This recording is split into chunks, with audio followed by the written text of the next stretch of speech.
اعوذ باللہ من الشیطان الرجیم بسم اللہ الرحمن الرحیم یسألونک، وہ لوگ آپ سے آ کر سوال کرتے ہیں، پوچھتے ہیں، ماذا احل لہم، کہ ان کے لیے کیا چیز حلال قرار دی گئی ہے۔ قل، اے نبی آپ فرما دیجئے، اس کا جواب دیجئے، احل لکم الطیبات، کہ حلال قرار دی گئی ہیں تمہارے لیے پاکیزہ چیزیں، وما، اور وہ چیز، علمتم من الجوارح، اور وہ جو سکھلایا تم نے شکاری جانوروں کو، مقلبین، جن کو تم چھوڑتے ہو شکار پر، تعلمونہن، تم ان کو سکھلاتے ہو، مما علمکم اللہ، وہ چیز جو اللہ نے تم کو سکھلائی، فکلوا، پس کھاؤ تم، مما، اس میں سے، امسکنا علیکم، جو روک رکھیں وہ تمہارے لیے، جو وہ شکاری تمہارے لیے لے کر آ جائیں، تمہارے اوپر روک کر رکھ دیں، اس کو کھاؤ، واذکروا اسم اللہ علیہ، اور اس پر اللہ کا نام لو، واتقوا اللہ، اور اللہ سے ڈرو، ان اللہ سریع الحساب، بے شک اللہ تعالی بہت جلد حساب لینے والا ہے۔ سورۃ المائدہ قرآن مجید کی 5ویں سورت ہے۔ اس سے پہلے 4 سورتوں کے درس تفصیل سے گزر چکے ہیں، سورہ فاتحہ، سورہ بقرہ، سورہ آل عمران اور سورۃ النساء۔ تو یہ سورۃ المائدہ 5ویں سورت ہے اور 6واں سپارہ ہے۔ اس کی آیت نمبر 4 آپ نے سماعت فرمائی اور اس کا ترجمہ سنا۔ اس آیت کا ایک درس کل گزر چکا ہے، آج درس کا دوسرا حصہ ہے۔ کل کے درس کا خلاصہ یہ ہے کہ اس آیت کی جو شان نزول ہے وہ بھی بیان ہوا کہ پیچھے اللہ تعالیٰ نے حلال اور حرام جانوروں کا تذکرہ فرما دیا اور ان کے مسائل تفصیل کے ساتھ بیان کر دیے۔ اب شکار کا مسئلہ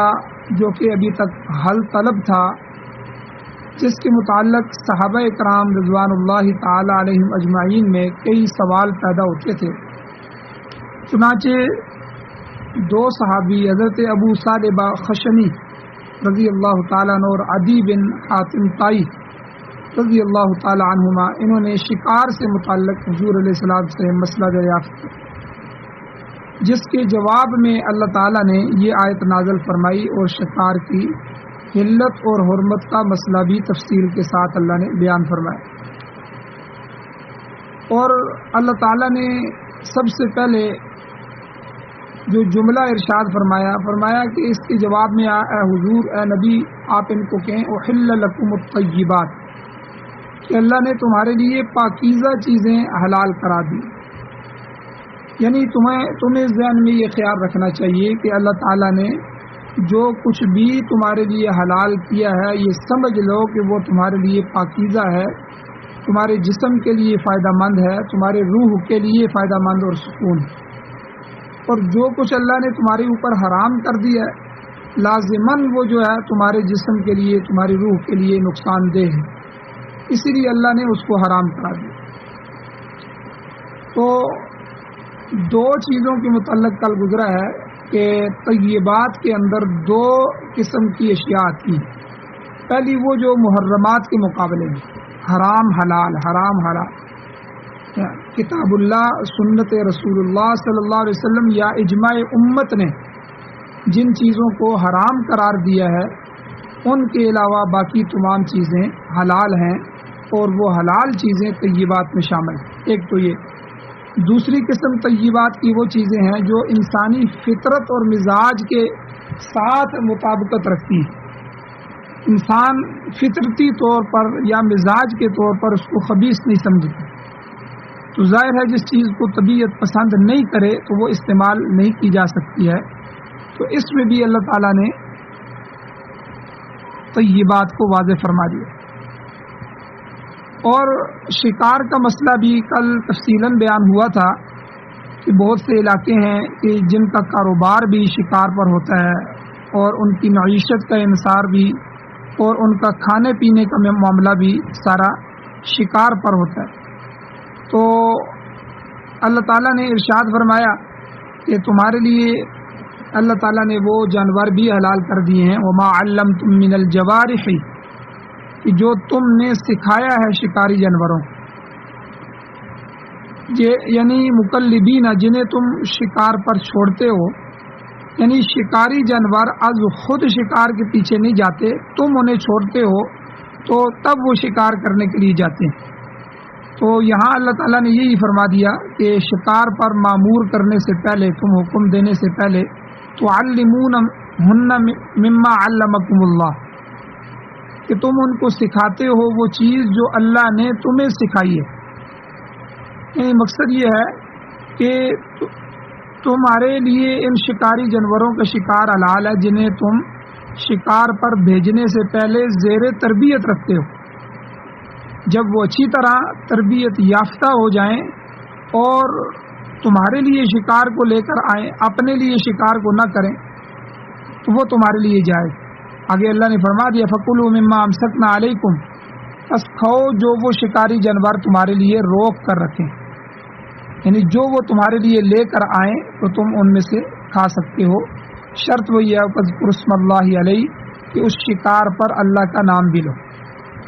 جب شکاری جانور کو چھوڑا جائے تو اللہ کے نام کے ساتھ چھوڑا جائے، پھر وہ جو جانور شکار کر کے لائے گا، پکڑ کر لائے گا، وہ تمہارے لیے حلال ہوگا۔ اور کل ایک اور مسئلہ بھی اسی ضمن میں بیان ہوا تھا کہ شکاری جانور جو ہوتے ہیں جن سے شکار کیا جاتا ہے وہ دو طرح کے ہوتے ہیں۔ ایک درندہ، یعنی کتا، چیتا، شیر وغیرہ، جس کو رکھ کر پالا جاتا ہے پھر اس کے ذریعے شکار کیا جائے، تو یہ شکاری جانور درندہ ہے۔ اور دوسرا پرندہ شکاری جانور، جیسے باز ہے اور اس طرح کا شکرا ہے۔ تو اس طرح کی جو پرندے ہیں جو شکاری ہوتے ہیں اور شکار کرتے ہیں، یہ دو قسم کے جانور ہوتے ہیں جن سے عموماً شکار کیا جاتا ہے۔ ان میں سے حضور علیہ الصلوۃ والسلام نے کتے کے متعلق ارشاد فرمایا، شکاری کتا، کہ اس کو خصوصی جو تربیت دی جاتی ہے، تو حضور نے فرمایا اذا ارسلت کلبک المعلم، جب تم اپنے سکھائے ہوئے، تعلیم یافتہ، سدھائے ہوئے کتے کو شکار پر بھیجو تو واذکر اسم اللہ علیہ، تو اس پر ایک تو یہ ہے کہ اللہ کا نام لے لیا کرو۔ اب یہاں پر یہ مسئلہ سمجھ لیں کہ اگر شکاری نے جانور چھوڑتے وقت بسم اللہ پڑھ دیا تو جو شکار وہ پکڑ کر لائے گا وہ تمہارے لیے حلال ہو جائے۔ ایک مسئلہ تو یہ، اس میں بہت سے کافر لوگ بھی شکار کرتے ہیں، تو چونکہ کافر جو ہے وہ اللہ کا نام نہیں لیتا، اس لیے ان کا شکار وہ حرام ہوگا۔ تو اس لیے شکار کو پکڑنے کے لیے جب شکاری جانور چھوڑا جاتا ہے، کتا وغیرہ، تو اس وقت بسم اللہ پڑھ لیا جائے کہ میں یہ اللہ کے نام پہ اس کو چھوڑ رہا ہوں، اور اس شکار کو جو شکار کر رہا ہے، کیونکہ ہو سکتا ہے جب شکار کو جا کر دبائے تو شکار زخمی ہو جائے اور وہ وہیں دب کے مر جائے، یا وہ آپ تک پہنچتے جو ہے وہ مر جائے۔ تو اس لیے جب بسم اللہ پڑھ کے چھوڑا جائے گا تو وہ حلال ہو جائے گا، ایک بات۔ اور دوسرا مسئلہ یہ ہے کہ ایک شرط اس کے ساتھ یہ بھی ہے کہ اگر شکار تمہارے پاس زندہ پہنچ گیا، یعنی آپ نے شکاری کتے کو بسم اللہ پڑھ کے چھوڑا اور اس نے جا کر شکار کو دبا دیا، زخمی کر دیا، اور اب وہ اس کو لے کر آپ کے پاس آ رہا ہے، یا آپ بھاگتے ہوئے شکار کے پاس پہنچ گئے ہیں اور شکار ابھی زندہ ہے، تو اسے شرعی طریقے سے ذبح کرنا ضروری ہے۔ اب جو ہے اس کو ذبح کرنا ضروری ہے، اور اگر راستے میں مر گیا ہے تو تب بھی وہ جائز ہے، حلال ہے، تو اسے کھا سکتے ہیں، یہ شکار جائز ہے۔ لیکن اگر زندہ پہنچ گیا تو پھر اسے جو ہے وہ ذبح کرنا ضروری ہے کہ اسے شرعی طریقے سے ذبح کر دے۔ البتہ یہاں ایک اور مسئلہ بھی سمجھ لیں، ایک ضروری شرط یہ بھی ہے کہ شکاری جانور نے شکار میں سے خود کچھ نہ کھایا ہو، جو جانور شکار کرنے کے لیے جا رہا ہے وہ خود شکار کو نہ کھائے، کیونکہ اگر شکاری جانور نے شکار کا کچھ حصہ خود کھا لیا ہے تو اس کا مطلب یہ ہے کہ یہ شکار اس نے آپ کے لیے نہیں کیا بلکہ خود اپنے لیے کیا ہے، لہذا اس صورت میں یہ جانور بھی تمہارے لیے حلال نہیں ہوگا۔ تو یہ مسئلہ بھی ذرا غور سے سن لیں کہ یہ کتا جو ہے یا یہ شکاری جانور اتنا سدھایا ہوا ہو، اتنا تعلیم یافتہ ہو، اتنی اس کی تربیت کی جائے کہ یہ شکار اپنے لیے نہ کرے، یہ شکار کو شکاری مالک کے لیے کرے۔ تو یعنی یہ جب آپ اس کو حکم دے تو یہ بھاگے، اور جب کہیں تو واپس آ جائے اور شکار کو پکڑ کے آپ کے پاس لے کر آئے۔ اور یہاں علماء نے ایک مسئلہ اور بھی لکھا ہے، وہ بھی سمجھ لیں کہ کبھی ایسی صورت بھی آپ کو پیش آ سکتی ہے کہ آپ نے اپنے تعلیم یافتہ سدھائے ہوئے کتے کو چھوڑا شکار پر، اب اس کتے کے ساتھ محلے کا، گلی کا کوئی کتا، غیر تربیت یافتہ کتا بھی شامل ہو جائے۔ جیسے آپ نے دیکھا ہوگا کہ جب کتے بھاگتے ہیں تو اس کے ساتھ ساتھ سارے کتے بھاگنا شروع ہو جاتے ہیں۔ ایک کتا کسی کو بھونکتا ہے یا اس کی طرف کاٹنے کے لیے لپکتا ہے تو دوسرے کتے بھی اس کے ساتھ ہو جاتے ہیں۔ تو اگر شکار کے اندر کبھی ایسی صورت پیش آ جائے کہ آپ نے اپنا طلب معلم، جس کو حضور علیہ السلام نے حدیث میں سکھایا ہوا کتا، تعلیم یافتہ کتا بتایا، یعنی آپ نے اپنا تربیت یافتہ شکاری کتا جو ہے یہ شکاری جانور آپ نے شکار پر چھوڑا، تو ساتھ غیر تربیت یافتہ جو ہے جس کی تربیت نہیں ہے، عام گلی محلے کا کتا ہے، وہ بھی شامل ہو گیا شکار میں۔ تو یاد رکھیں ایسی صورت میں کیا گیا شکار حلال نہیں ہوگا، لیکن شرط یہ ہے کہ اس میں علم نہ ہو سکے کہ کون سے کتے نے در حقیقت شکار کو پکڑا ہے، شکار کیا ہے، کیونکہ یہاں شک پیدا ہو گیا ہے کہ ہو سکتا ہے کہ شکار غیر تربیت یافتہ کتے نے پکڑا ہو جس پر آپ نے اللہ کا نام نہیں لیا۔ ظاہر بات ہے جب شکاری کتے کو چھوڑا جا رہا ہے تو اس پر آپ نے اللہ کا نام لیا، اب راستے میں یہ غیر تربیت یافتہ غیر شکاری کتا شامل ہو گیا ہے تو اس پر اللہ کا نام نہیں لیا گیا، لہذا یہ شکار مشکوک ہو گیا، تو ایسا مشکوک شکار جو ہے وہ حلال نہیں ہوگا۔ تو یہاں اس مسئلے کو بھی سمجھ لیا جائے۔ ایک مسئلہ اور بھی ہے کہ امام ابو حنیفہ رحمہ اللہ تعالی علیہ جوارح کے لفظ سے، یہ جو اللہ تعالیٰ نے جوارح فرمایا، چونکہ جارحہ اور جارح میں نے پہلے آپ کو کہا کہ یہ زخمی کرنے کو کہتے ہیں، تو اس جوارح کے لفظ سے امام صاحب ابو حنیفہ رحمہ اللہ یہ مسئلہ بھی نکالتے ہیں کہ شکاری کتے نے جس شکار کو پکڑا ہے اس کا زخمی ہونا بھی ضروری ہے، کیونکہ وہ مرنے سے پہلے پہلے زخمی ہوا ہو۔ ہاں اگر وہ زندہ پکڑ کے لے آتا ہے پھر تو آپ نے خود اس کو ذبح کرنا ہے، لیکن اگر وہ مر گیا اور زخمی نہیں ہے تو تب بھی شکار جو ہے وہ حلال نہیں ہوگا، جائز نہیں ہوگا۔ تو بہرحال ان کے نزدیک شکار کے حلال ہونے کے لیے ضروری ہے کہ یہ چند چیزیں، نمبر ایک کتا تربیت یافتہ ہو، عام گلی محلے کا کتا نہ ہو، شکاری کتا جس کو کہتے ہیں، اسی لیے یہ کلب معلم جو ہے عام کتوں کو گھر میں رکھنے کی اجازت نہیں ہے۔ حضور علیہ الصلوۃ والسلام نے منع فرمایا کہ جس گھر میں کتا یا تصویر ہو تو اس میں رحمت کے فرشتے نازل نہیں ہوتے، رحمت کے فرشتے نہیں اترتے۔ تو یہ اس کتے کی فضیلت سمجھ لیں، اس کتے کی اہمیت سمجھ لیں کہ جو کتا سدھایا ہوا ہے، تربیت یافتہ ہے، تعلیم یافتہ ہے، تو ایسا کتا جو ہے اس کو گھر میں رکھنے کی اجازت بھی ہے۔ تو اس لیے نمبر ایک کتا تربیت یافتہ ہو، نمبر دو اسے چھوڑتے وقت بسم اللہ پڑھی جائے، نمبر تین شکاری جانور جب شکار کر کے لائے تو اس میں سے خود نہ کھائے، اور نمبر چار شکار زخمی بھی ہو، اس کو زخم بھی لگا ہو، خون نکلا ہو، تو اگر شکار ان سب شرائط کے ساتھ ہوا ہے تو شکار جو ہے وہ حلال ہوگا، ورنہ حلال نہیں ہوگا۔ یہ تو مسئلہ آ گیا شکاری درندہ شکار جو ہے جانور وغیرہ، کتا وغیرہ۔ دوسرے نمبر پہ جو ہوتے ہیں شکاری جانور وہ پرندے ہوتے ہیں کہ بعض پرندوں کو شکار کرنے کے لیے پرندے چھوڑے جاتے ہیں، جیسے باز ہے، شکرا وغیرہ ہے، جن کے ذریعے لوگ عموماً پرندوں کو شکار کرتے ہیں، ایسے شکار کے لیے بھی مسئلہ سمجھ لیں کہ ضروری ہے کہ شکاری پرندہ جو ہے وہ بھی تربیت یافتہ ہو. جس طرح شکاری درندے کے بارے میں تھا کہ وہ تربیت یافتہ ہو، اسی طرح شکاری پرندہ جو ہے وہ بھی تربیت یافتہ ہو، تعلیم یافتہ ہو، اس کو بتایا گیا ہو، اس کو سکھایا گیا ہو کہ ہم نے شکار تم سے کروانا ہے اور تم نے شکار کو ہمارے لیے کرنا ہے. تو اس لیے اس میں پہلی شرط یہ ہے کہ شکاری پرندہ تربیت یافتہ ہو. پھر دوسرے نمبر پہ اسے شکار پر چھوڑتے ہوئے بسم اللہ پڑھی جائے، جیسے پہلے ذکر کیا گیا اور اللہ تعالیٰ نے یہاں فرمایا وَاذْكُرُ اسْمَ اللَّهِ عَلَيْهِ، کہ اس پر اللہ کا نام لے لیا جائے. تو تیسری بات یہ ہے کہ علماء نے لکھا ہے کہ شکاری پرندے کی تربیت کی تکمیل کا اندازہ کس سے ہوگا کہ یہ تربیت یافتہ ہے، سکھایا ہوا ہے،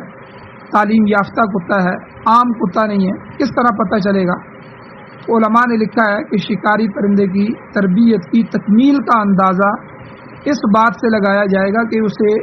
شکار کے لیے چھوڑنے کے بعد اگر واپس بلایا جائے تو وہ راستے سے فوراً واپس آ جائے. یہ تربیت یافتہ ہے. آپ نے کتے کو چھوڑا یا جو پرندہ ہے اس کو چھوڑا تو ابھی پرندے کے سامنے شکار ہے، حالانکہ یہ شکاری جانور ہوتے ہیں، شکاری پرندے ہوتے ہیں، یہ شکار کو جب پکڑتے ہیں تو چھوڑتے نہیں ہیں، اور پھر بالکل سامنے شکار بیٹھا ہو اور یہ قریب پہنچ جائیں تو پھر تو یہ شکار کو چھوڑتے ہی نہیں ہیں. تو لہٰذا تعلیم یافتہ ہونے کا پتہ اس سے چلے گا کہ جب یہ راستے میں پہنچ گیا، درمیان میں آپ نے اس کو چھوڑ دیا یا بالکل شکار کے قریب پہنچ گیا، ابھی آپ نے اس کو آواز دی اور واپس بلا لیا، تو یہ فوراً واپس آ جانا چاہیے. یہ تربیت یافتہ ہے. اگر اس میں یہ خاصیت، یہ صفت ابھی تک پیدا نہیں ہوئی کہ آپ اسے جب بھیجتے ہیں اور شکار بھی اس کے پنجے میں آ چکا ہوتا ہے تو پھر وہ آپ کے حکم پر پرندہ واپس نہیں آتا، تو یہ پرندہ تربیت یافتہ شمار نہیں ہوگا. لہذا اس کا کیا ہوا شکار پرندہ بھی جائز نہیں ہوگا. اور یہاں ایک مسئلہ اور بھی سمجھ لیں. امام ترمذی رحمۃ اللہ علیہ فرماتے ہیں کہ پرندے شکاری جانور کے لیے جو جانور ہوتا ہے جس کے ذریعے شکار کرتے ہیں، کتا وغیرہ، اس کے لیے یہ شرط نہیں ہے کہ وہ شکار میں سے خود کچھ نہ کھائے. اگر شکاری جانور نے شکار میں سے خود بھی کچھ کھا لیا ہے تب بھی وہ مالک کے لیے حلال ہوگا. لیکن اگر شکار زندہ مل گیا ہے تو اسے ذبح کیا جائے گا، ورنہ وہ ویسے ہی حلال ہے. تو اس لیے فرماتے ہیں امام ترمذی رحمۃ اللہ علیہ کہ پرندے شکاری جانور کے لیے یہ شرط نہیں ہے کہ وہ شکار میں سے خود کچھ نہ کھائے، یہ پرندے کے لیے. ہاں، اگر شکاری جانور نے شکار میں سے خود بھی کچھ کھا لیا تب بھی مالک کے لیے حلال ہوگا. یہ امام ترمذی رحمۃ اللہ علیہ کا تفرد ہے، ان کا مسئلہ ہے. اب یہ مسئلہ تفصیل کے ساتھ اللہ تعالیٰ نے یہاں بیان فرما دیا، اور اللہ نے اپنی مہربانی سے شکار کے حدود اور شکار کی حلت و حرمت اور شکار کے شرائط بیان کر دیے، اور کرنے کے بعد اللہ نے فرمایا واتقوا اللہ، اللہ سے ڈرتے رہو. لہذا اللہ نے یہ قانون بیان کر دیا ہے تو قانون کی پاسداری اور قانون کی پابندی یہ ایمان والے کے لیے بہت ضروری ہے. تو اللہ نے فوراً فرما دیا واتقوا اللہ، اللہ سے ڈرتے رہو، اس کے قانون پر عمل کرو. دیکھنا، خیال کرنا کہیں ایسا نہ ہو جائے کہ اس اللہ کے قانون کی خلاف ورزی ہو جائے، ورنہ دنیا اور آخرت ہر دو مقامات میں، ہر دو جگہوں پر تمہیں نقصان اٹھانا پڑے گا، تباہ ہو جاؤ گے، برباد ہو جاؤ. اور یہاں ایک نقطہ علماء نے یہ بھی بیان فرمایا کہ اللہ تعالیٰ کا یہ طرز تخاطب ہے. جب بھی اللہ مخاطب ہوتے ہیں اور جہاں بھی اللہ تعالیٰ نے کوئی قوانین بیان کیے ہوتے ہیں یا اللہ تعالیٰ نے کوئی شرائع بیان کیے ہوتے ہیں تو اس کے ساتھ ہی دو چیزوں میں سے اللہ تعالیٰ کوئی صفت اپنی ذکر فرماتے ہیں. یا تو اللہ تعالیٰ اپنی قدرت کا حوالہ دیتے ہیں کہ میں قدیر ہوں، مجھے اس پر قدرت ہے، تو اللہ تعالیٰ اپنی اتھارٹی بیان فرماتے ہیں. یا اللہ تعالیٰ تقوی اختیار کرنے کی تلقین کرتے ہیں کہ لوگوں دیکھو میں نے مسئلہ تمہارے سامنے بیان کر دیا، حکم اپنا میں نے بیان کر دیا، قانون میں نے تمہارا اپنی کتاب مقدس کتاب قرآن مجید کے ذریعے یا حضور علیہ الصلاۃ والسلام کے جو ہے مبارک اقوال کے ذریعے، فرامین کے ذریعے، احادیث مبارکہ کے ذریعے میں نے بیان کر دیے ہیں، لہذا اب تم تقوی اختیار کرو، اللہ سے ڈرو۔ تو یہاں بھی اللہ تعالیٰ نے ان قوانین کو، ان شریعت کے احکام کو بیان کرنے کے بعد، شکار کی حلت و حرمت اور شرائط اور تفاصیل بیان کرنے کے بعد اللہ نے اپنی ذات سے ڈرنے کا حکم فرمایا، واتقوا اللہ، اللہ سے ڈرو، اس کے قوانین کی خلاف ورزی نہ کرو۔ کیوں اللہ سے کیوں ڈرو؟ کیونکہ ان اللہ سریع الحساب، وہ مالک الملک جو ہے، وہ اللہ جو ہے، وہ جلدی حساب لینے والا ہے، وہ تمہارے ہر کام کا، ہر فعل کا محاسبہ کرے گا اور حساب لے گا۔ اگر اس کے کسی قانون کی خلاف ورزی پائی گئی ہے تو پھر ایسا کرنے والے اس کی گرفت سے بچ نہیں سکیں گے، وہ پورا حساب لے گا اور جزا اور سزا کا معاملہ ہوگا۔ لہذا تمہیں اے ایمان والو ہر لمحے اپنی آخرت کی فکر رکھنی چاہیے، اپنی آخرت کو سامنے رکھنا چاہیے کہ دنیا میں ہم جو کام بھی کر رہے ہیں، جو عمل بھی ہمارا ہو رہا ہے، اس ہر عمل کو نوٹ کیا جا رہا ہے، لکھا جا رہا ہے۔ کرامن کاتبین، لکھنے والے فرشتے اللہ کی طرف سے ہمارے کندھوں پر بیٹھے ہوئے ہیں، ہمارے دائیں بائیں موجود ہیں، وہ ہمارے ہر فعل کو، ہر عمل کو لکھ رہے ہیں۔ اور ان اللہ سریع الحساب، بے شک اللہ تعالیٰ بہت جلدی حساب لینے والا ہے، تو اس لیے اللہ تعالیٰ محاسبہ کرنے والا ہے، لہٰذا ہمیں اس کے کسی بھی قانون کی خلاف ورزی نہیں کرنی چاہیے، کسی بھی حکم کو چھوڑنا نہیں چاہیے۔ اللہ تعالیٰ سے دعا ہے اللہ تعالیٰ ہمیں عمل کی توفیق عطا فرمائے، اور اللہ ہمیں قرآن و سنت کو سامنے رکھ کر زندگی گزارنے کی توفیق عطا فرمائے۔